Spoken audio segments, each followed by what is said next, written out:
name is Jake Shulak. I'm a student here at Columbia College, and today I want to talk about how we became so divided as a country, how to talk to other people that you disagree with about politics, and where we can go from here. Have you ever wondered why we feel so divided as citizens, or why it seems like we can't talk about politics sometimes even with close friends or family? We wondered where we go from here. There are obviously many things that brought us here, and it won't be easy to make changes happen, but I think that it's essential for the sake of the country and for our sanity. So where do we begin this difficult journey? Let's find out together. First, we'll start with how we became so polarized. One of the main things is the news media. There are definitely obvious biases that we can see in the different news organizations. For example, Fox was actually created to be a response to what they felt was a liberal bias in the media. And when you watch all these different news organizations, you see that MSNBC, Fox, CNN, they all have political commentary later at night that obviously is one side or the other. The trick is to be able to hear those things and understand that that's where you're being possibly misled. One way is hyperbole. When they say all Republicans or all Democrats, really think about that, because most people aren't at the extreme of their party. Most of us are somewhere near the middle. Next thing to think about, social media. There's a book that's called Disinformation, Dystopia, and Post-Reality in Social Media. This book explains to us that before social media, it was a lot harder for conspiracy theorists to be able to get their views out to that number of people. So when you see something on Facebook or something like that you're not sure if it's believable, try and verify that by going to either factcheck.org or PolitiFact. There's another issue that we have to deal with now. It's a new technology called deepfakes. And these are videos that, as CNBC describes it, they modify not only the audio of somebody, but also the video. So you can actually see, for example, a picture of President Obama saying something that he actually never said. There's another article by BBC that says, if you're watching something that seems unbelievable, try and find that same video from a different source and see if they match. If they don't line up, then obviously some sort of editing has been done. There's a different article by BBC that talks about other things you can do. One of those other things is to look at the length of the video. If the video isn't the same length, it could have been sped up or slowed down, and that can give the effect of somebody either being on drugs or drunk or some other issue, and that's already been done a considerable amount. Next, there's also an article by the Washington Post. They talk about gerrymandering and its effects. There's two main types of gerrymandering. One is we call it redistricting. So every 10 years there's a new census. They redraw the lines to make sure everything is fair.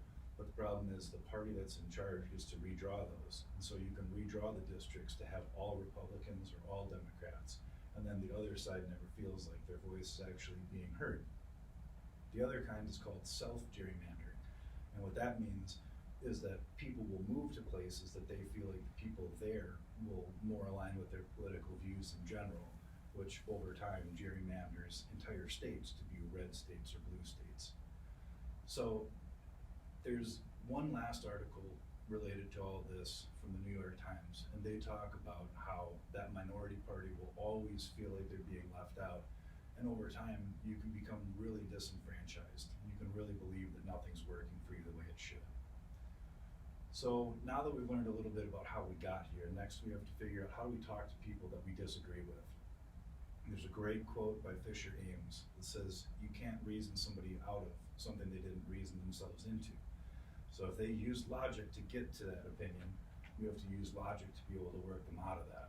And if they used emotion to get themselves into it, then you have to use emotion to bring them out of it. You might still disagree, and that's okay. Take, for example, the Second Amendment and gun rights issue.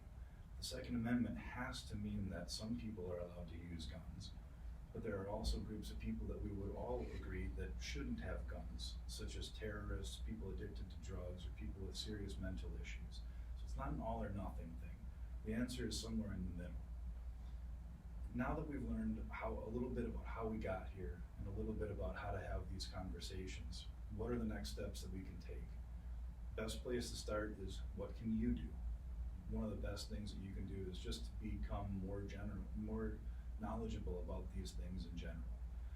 Try not to use left-leaning websites or right-leaning websites, but if you do, use both. That way you get both opinions and you can make your own decision instead of just being told how to believe. Usually, it's not one side or the other. Most of these things really come down to the middle being the right answer. We can also talk about what larger changes need to happen. First of all, we need to figure out how to be able to agree on facts. We also need to be able to work on gerrymandering and make these districts more competitive. Next thing, getting money out of politics. When all we have is billionaires winning elections, it's really hard to imagine that they always have your best interests in mind. When it comes to talking to people, don't accuse them. The first person that loses their temper loses the argument. Now that we've learned all of these different things, let's try and bring it all together. We talked about how we got here, how to talk to people, and also what we should be doing to fix these things. Using what we learned here, I hope you all feel more comfortable to go out and learn more and to be able to help begin to fix these issues. Now, none of the issues that we've talked about are liberal or conservative issues because they affect people on both sides. And if we don't start to fix these problems, I really worry about how divided we'll become and where that'll take us as a country. We all agree that changes need to happen, and we've all felt that the government isn't working for us the way that it should. We should focus on these similarities rather than just our differences. We're a diverse group of people, whether you're talking about politics, race, or anything else you can think of. But those differences are what makes us the shining city on the hill that we aspire to be. But we only get there if we all do our part. A functioning democracy is like a garden. It only survives with constant care and vigilance.